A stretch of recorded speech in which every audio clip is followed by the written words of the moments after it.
الحمید. حدیث بخاری شریف است عمل صالح وسیله بزرگ برای انسان است. حتی بعضی مفسرین هم در این آیت مراد از وابتغوا الیه الوسیله بازیش ترجمه کرده. یا ایها الذین آمنوا، کسایی که ایمان آورده، اتقوا الله، از الله بترسه، عقیده تان صحیح کنه، شرک بدعت خرافات نداشته باشه. وابتغوا الیه الوسیله، طلب کنه نزدیکی را به سوی الله توسط عمل کردن، عمل انجام بده، اعمال صالحه را که به الله نزدیک شوی. مفسرین هم اینو ترجمه کردن. دو قسم وسیله مشروع بود. سوم وسیله مشروع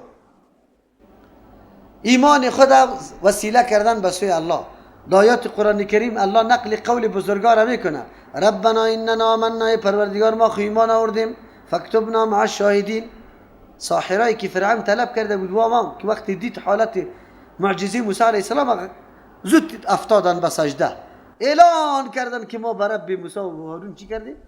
ایمان آوردیم.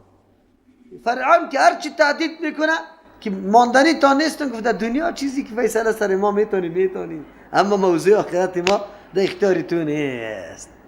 خب دعا میکردن، چی وسیله چی میگرفتن؟ ربنا اننا آمنا، الله ما ایمان آورد. در تحیات که میشینه التحیات لله و صلوات کل شمیخانه، باز اونجا میگی چیستا؟ السلام علینا و علی عباد الله الصالحین. سلام بالای ما باشه، بالای بندگان صالح هم باشه. اگر انسان بنده صالح باشه کلگی سرت سلام میگن. الله اکبر. کل مسلمانا دمی حالت بری تو سلام میگن، دعا برات میکنن، به شرطی که تو صالح باشی. خب گاهی ده انسان میتونه که یا الله صلاحیت از ما کجاست؟ خب یک گپ داری، اشهد ان لا اله الا الله، بس. همین عقیده درست این سبب نجات انسان است، بهترین وسیله است. بزرگای دین امیر وسیله گرفته. ربنا اننا آمنا فاکتبنا مع الشاهدین. 3. عاجزی خود وسیله گرفتن، ناتوانی خود اعلان کردن، ظاهر کردن، یا وسیله است. زکریا علیه السلام وقتی که اولاد از الله میخواد چی میگه؟ رب انی وهن العظم منی واشتعل الرأس شیبا. ای پروردگار، چیست؟ استخوانای ما کاواک شده، سوس شده، تاب مقاومت دعوت دیگر نداره. او در سر چی لگیده؟ بوی سفیدی لگیده. آلی قریب است که از دنیا میرم، خود دعوت باقی نمانه. دعوت از او خاطر طلب اولاد از الله میکنه. همین اظهار عاجزی و سفیدی، ریش سفیدی خود چرا میکنه؟ وسیله میکنه به الله که یا الله ما بی جای و بی موقع مطالبه اولاد نکردیم، خب به موقع مطالبه کردیم، چرا دعوت باقی میمانه؟ کسی نیست که به جاگزینی ما شود. عاجزی خود به الله پیش کرده. در سوره فاتحه هم دو قسم وسیله براتون ذکر شده. اول وسیله به صفات الله، الحمد لله رب العالمین الرحمن الرحیم مالک یوم الدین. صفات الله را رب العالمین الرحمن الرحیم مالک یوم الدین، این صفات الله را وسیله کردی. باز چی کردی؟ باز عاجزی خدا. ایاک نعبد، الله خاص برای تو عبادت میکنم، و ایاک نستعین، خاص از تو مدد میخوایم، عاجز هستم، با کمکت با معاونتت ضرورت دارم الله. بعد از او دعایت میکنی چی میگی؟ اهدینا الصراط المستقیم. چیزی که تو میخوای او را میگی که اهدینا الصراط المستقیم، برای ما راه درست چی بده؟ نشان بده.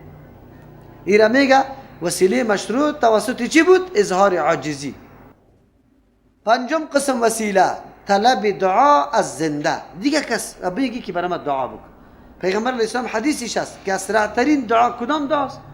که در حالت غیبوبت یک برادر در برادر دیگه میکنه. بسیار رول داره.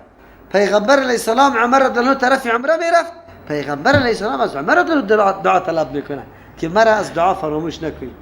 وقتی محبوب بزرگ الله متعال از عمر رضی الله دعا طلب میکنه، ما طلب دعا نکنیم. این وسیله مشروع است. ششم، اگر چی در عمل صالح داخل است، خو علما او را مستقل گرفته، چرا که هر دعا بدون درود قبول نمیشه پیش الله متعال. درود بالای پیامبر علیه السلام باید گفته شود. وسیله گرفتن درودی کی؟ پیامبر علیه السلام. درود بگو که الله دعایت قبول بکنه. این دلایل داره او وسایل مشروع است. یکی وسیله غیر مشروع است، باز دو قسم است. یکی در مرتبه شرک است، دیگه در مرتبه بدعت. در مرتبه شرک طلب امداد، خواستن نصرت، فریاد از کی؟ مستقیم از یک قبر، از یک ولی، از یا سخی صاحب مشکلی مرا حل کن. این منظوری تو وسیله است به الله پیش میکنی، لیکن مستقیم از این گرفته ایش چیست؟ شرک است. شرک. اگر اینطور دعا نمیکنی میگی که یا الله این رویداریت است، به حق ازی، به طفیل ازی، به برکت ازی، به مقام ازی، این گپا را تو دعا میکنی، این را وسیله چی میگه؟ بدعی. چرا بدعی برش میگیم؟ پیغمبر علیه السلام میگه من احدث فی امرنا هذا ما لیس منه فهو رد. کل دعاهای پیغمبر که جمع کنیم همینطور یک دعا را پیدا میکنیم که پیغمبر گفته باشه که یا الله بروی ابراهیم خلیل الله. قرآن کریم از اول تا آخر دعا پر است. یک جای گفته حوادث و سخت حالتا آمده. آدم میگه آدم علیه السلام گرفته پیغمبر علیه السلام، حدیث موضوعی است، ضعیف است، قطعا صحیح نیست. بلکه اونجا قرآن خودش میگه ربنا ظلمنا انفسنا و ان لم تغفر لنا. عاجزی خدا، قصور و کوتاهی خدا وسیله کرده آدم علیه السلام. الله ما سر نفس خود ظلم کردیم، فلم تغفر لنا و ترحمنا لنکونن من الخاسرین. خب دعاهای پیغمبر است. پس از او صحابه سرش مشکلات زیاد آمده، یک کشی طور دعا نکرده که یا الله بروی پیغمبر. از همون خاطر کدام حدیث ها را که میاره یک حدیثش صحیح نیست، حتما ضعف در وجود داره. بزرگترین حدیث رفتن عمر رضی الله در پیش عباس رضی الله برای طلب باران. و برادری خود سر شما دلیل است. اگر تواصل جایز می بود پیغمبر علیه السلام مرتبه خیلی بالا داره. عمر رضی الله در خانه خود میشیشت، دستکای خود بالا میکرد، میگفت که یا الله این پیغمبری بر حقیت که خیلی مقام و منزلت پیش داره، بروی ازی بر ما سر ما چی کن؟ باران. نه اونجا رفته. چرا؟ عمر رضی الله به عباس میگه که ما بودیم که تواصل میکردیم به پیغمبر، نتوسل چیست به نبیه. یا میگه کسی که تواصل به نبی میکردیم، به ذات نبی. میگم دروغ چرا میگی؟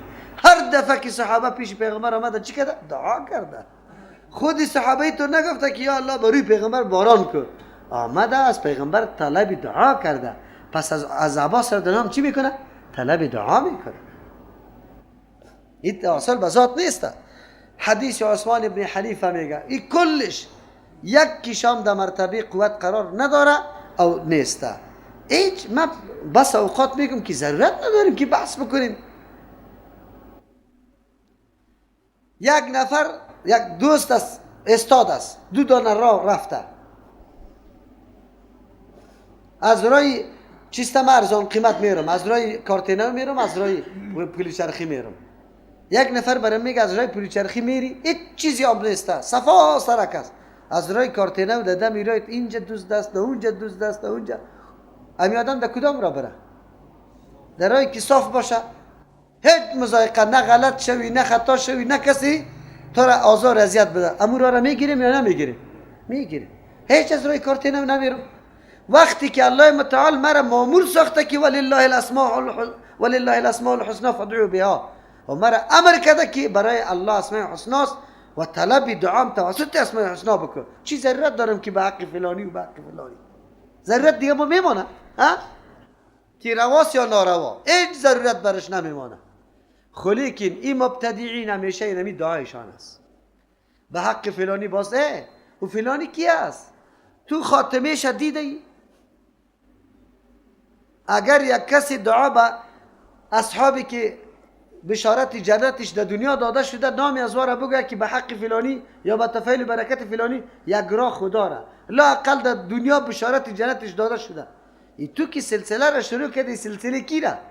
مبتدعینه که به حق فلانی به حق فلانی. و کی بودن؟ کدام مردم بود؟ ملنگا بودن. ملنگا در کوها زندگی کرده بود، نه نماز خونده بود، نه روزه گرفته بود، نه جماعت میشناخت. خلاص به حق ازوا، به حق ازوا، به حق ازوا. چی ضرورت دارم به حق ازوا؟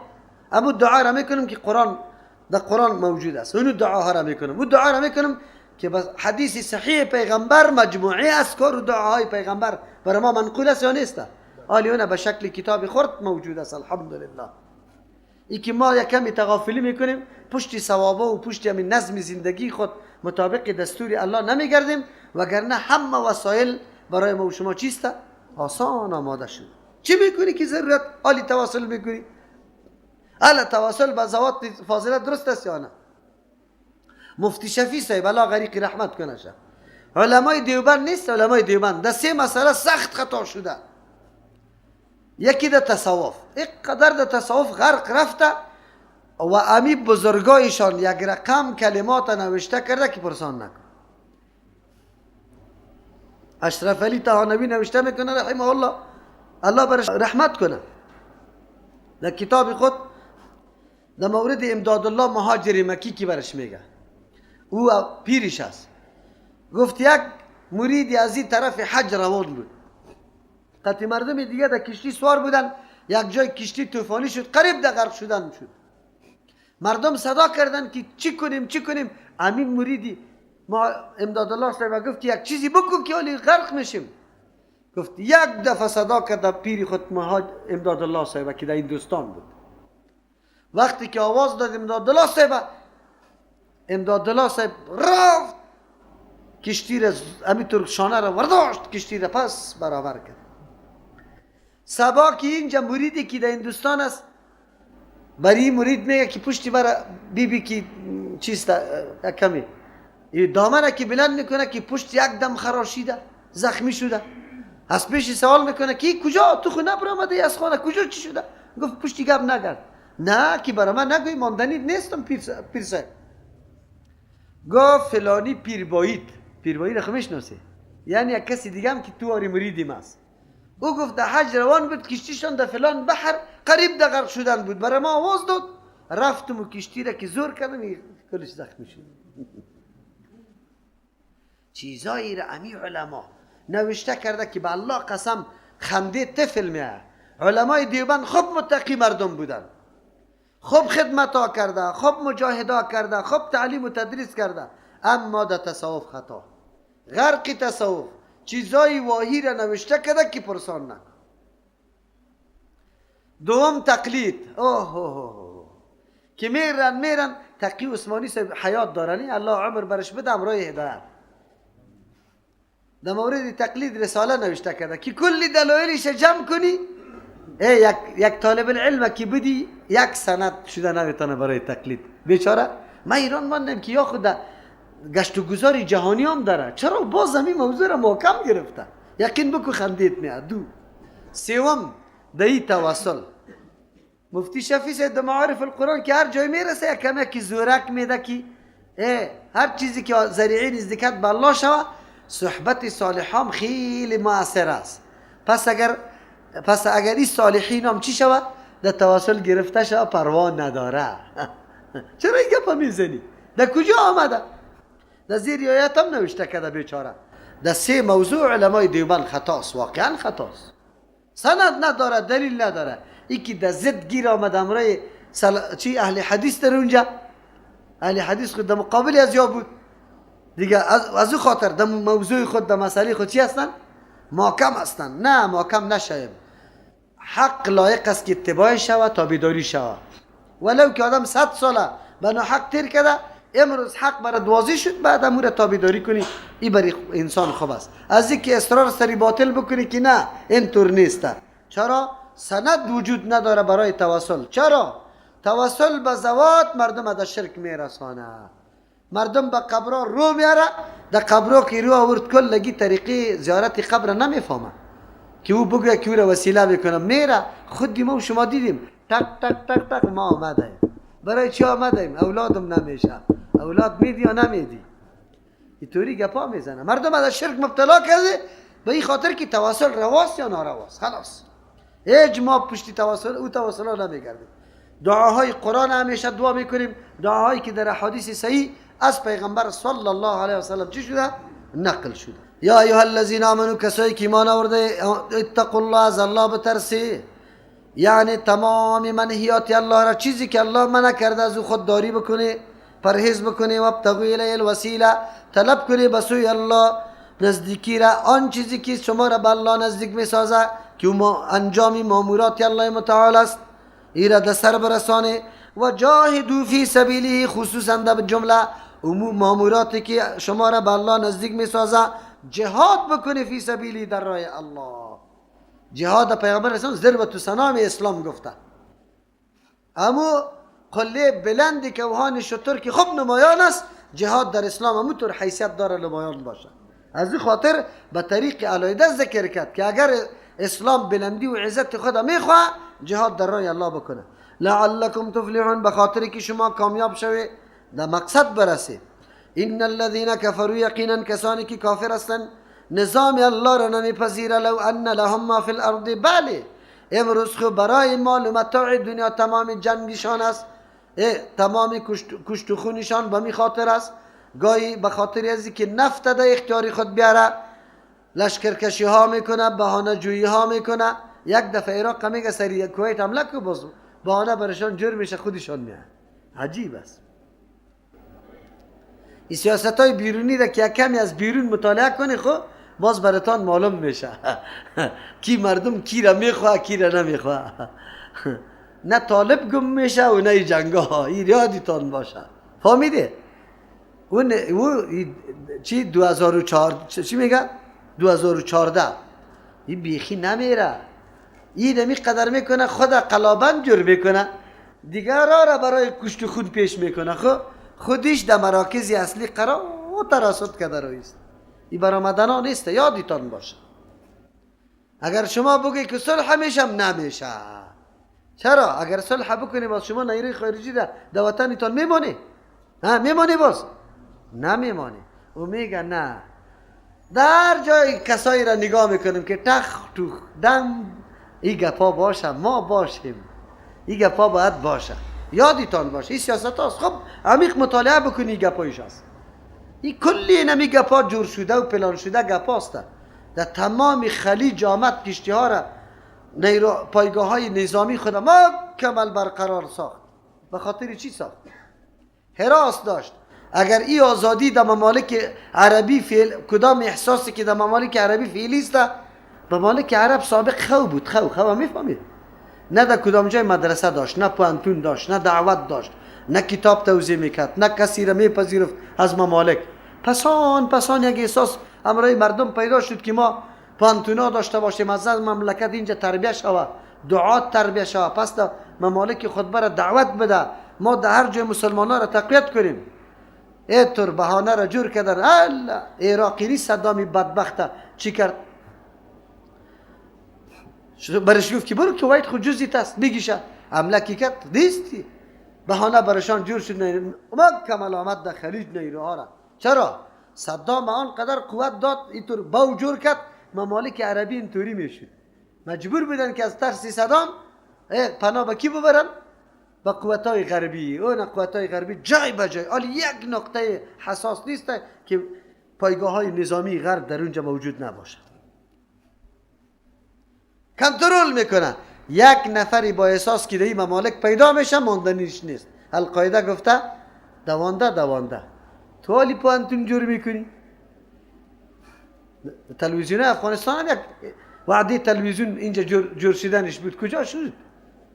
در جوزا اعلان کرده بود که کارش رو بشه. کوکی نمیگذاره. مردم بیدار شدن، قرآن فهمیدن، به حدیث رجوع کردن، دنیای کفر نمیخواه.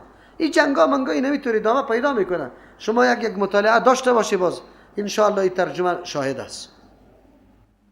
بله جنگا همیشه برای منافع شخصی است، مال و متاع دنیا است. جنگ سری نمی گپاست. وقتی که جنگ سری که گپاست، الله متعال حالات کفار بیان میکنه که حالی آماده و پرداختی بلکه کل زندگی خود قربان نمی عیش عشرت دنیا کرده. ولی دنیا چی رقم است؟ در اونجا که عذاب الله را ببینه، باز نه تنها دنیا که به مثل دنیا هم برش داده شده باشه که در عوض همون عذاب بده، بالکل آماده هستن. و میگه که کاش کی از عذاب الله نجات پیدا بکنیم، خویی گپا نباشه. کفار خویی نصیحت ها را نمیپذیره، خو ما و شما را یک کم دکه میده. ما که امروز موقع دادیم به کفار به خاطر پول و پیسه دنیا، مال و متاع دنیا. خو لیکن روزی میرسه که دنیا را دو چندم بدیم ولی از عذاب الله نجات پیدا بکنیم. نکنه به خاطر دنیا حیثیت دین خدا، حیثیت عزت و ناموس خدا، آبروی تانا نریزانه که مال متاع دنیا را از خود کنی نعوذ بالله و چی بکنی؟ دین تانا بفروشه. ناموستان بفروشی، غیرتتان بفروشی، این کار نکنی. قرآن از این خاطر میگه ان الذين كفروا یقینا کسانی که انکار کردن از نظام الله، لو ان لهم اگر باشه برای از یامان چیزی که فی الارض در زمین از جمیعا تمامیش و مثله به مثل زمین معه امرایش دیگه باشه لیفتدو که فدیه بده عوض بده بی بینمی چیزایی که ذکر شد که زمین و مثل زمین بود در مقابل کی فدیه بده من عذاب یوم القیامت در مقابل عذاب روز قیامت ما تقبل منهم قبول کرده از یا نمیشه اون موقع تبادله نیست تبادله در دنیا میشه الله به هر کس سرمایه عظیم داده عمر داده حواس داده اعضا داده قوتهای الله در وجود انسان گذاشته درک میکنی حقیقت ها را رای خود رای خوب انتخاب کرده میتونی لیکن تو وقتی قوتها را ضایع کردی در بدر کردی بلکه در مقابلش گناه ها را خریدی وقت دادی گناه را خریدی انرژی تا مصرف کردی گناه را خریدی تا 3 بجه شود در رقص شیشته تا 3 بجه شود الله متعال به هر کسی اسباب داده وسایل داده راه را انتخاب کرده کدام راه را میری اونجا بر انسان باز میدانه که دنیا چه حیثیت داره و عذاب الله چقدر عظیم است خو لیکن باز موقعش نیست چرا موقعش در دنیا بود برای تو خوب فرصت داده بود هر کدام ما 20 سال 30 سال 50 سال 60 سال 70 سال 80 100 سال عمر داریم او تنها به اسباب دادنم الله کفایت نکرد کتاب خود روان کرد پیغمبر روان کرد کلی عذابا را منظرهای عجیبی قیامت بر ما پیش کرد اینی طور حالتا پیش میاد لیکن باز ما نصیحت قبول نکردیم الله متعال چی میگه ولهم عذاب علیم برای از عذابی دردناک است چرا عذابی دردناک است به خاطری که تمام انرژی و قوت خود برای کسب فساد معصیت گناه ظلم تعدا به این خاطر تیر کرده یریدون یخرج من النار اونجا باز میخواند آرزو میکنه که برایند از آتش و ما هم بخارجین منها نیست یا برآمدنی از آتش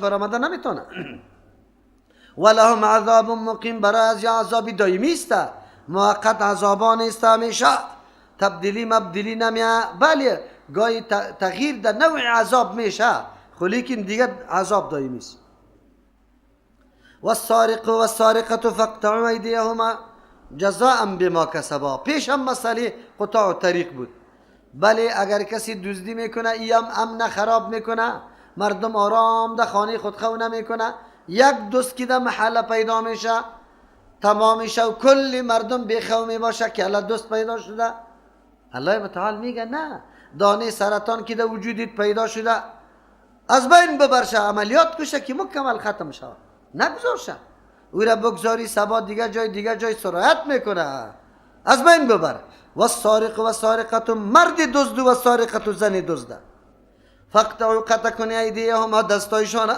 جزاء بما کسبا این عوض است در مقابل او عمل ناشایسته که کسبا خود کمایی کردن یکی خود عوض یمو عمل ناشایستهشان دوم نکالا من الله یک جزای عبرتناک است از جانب الله متعال الله مقرر کرده اگر صاحب خانه دزد معاف هم بکنه معاف نمیشه جزا سرش تطبیق میشه چرا به خاطری که جزای عبرتناک از جانب الله است این کس معاف کرده نمیتونه والله عزیز حکیم الله زبردست ذات است هر اراده را که الله بکنه نافذ میتونه اجرا کرده میتونه حکیم حکمت والاست پس کسای دشمنایی که اعتراض میکنه که دست چرا قطع میشه الله حکیم است حکمتش الله میدونه تو بدبخت احمق کی میدانی ایره سارقه پیش کرد سارقه را بعد از او در مسئله زنا زن پیش کرده و الزانیت و الزانی فجلدوا كل واحد منهما 100 جلده آمده چرا مرد توانایی داره قوت و قدرت داره اگر یک چیزی در دستش وجود نداره تلاش میتونه سفرم میتونه کارم میتونه روزگارم میتونه الله برشی اسباب مهیا کرده که برای رزق حلال پیدا بکنه لیکن با موجود بودنی تمامی اسباب و وسایل کسب رزق یادم میره مالی مردم دزدی میکنه از او خاطر اول ایره گرفته که مستحق جزا اولی است زن اگر دزدی بکنه یک عذر خبرش است یک عذر چی مانا من قدر قوت ندارم که هر طرف برم کار کنم روزگار کنم. از او خاطری را پشتی سر گرفته. در مسئله زنا زن پیش گرفته. چرا؟ حیای فطری که الله برای زن داده، شرمی که الله فطرتاً در وجود زن داده. دیگر اگر او دمو فطرت خود باقی بمانه، کسی هم امرای از این کاری بد کرده نمیتونه. خب با تاسف که این مو حیای فطری خود چی میکنه؟ اسو مندازه. از او خاطر اون زانیه گرفت. او را پیش ذکر کرده. خب سرقه چی را میگه؟ دزدی کردن مال کسی، مال محفوظ است، تو میری از او چی میکنی؟ پنهانی کده از پیشش میگیری. این را به نام سرقه یاد میکنه. حدش اینمی قطع کردن دست است. چند شرط داره. ملکیت ذاتی خودت باشه می مال، او وقت قطع میشه. دوم محفوظ باشه، تو جمع کرد اینطور در راه نمانده باشی. سوم اجازت اینطور نباشه که در این خانه در چی به کسی دیگر اجازت نباشه موجود. چهارم به طریق پنهان از پیشت ببره. اون وقت سرقه شرطایش پوره میشه. بعد از حد خو یادتان باشه در حدود الله متعال چون که جزایش سخت است، شرایط ثبوتش هم خیلی سخت است. خدا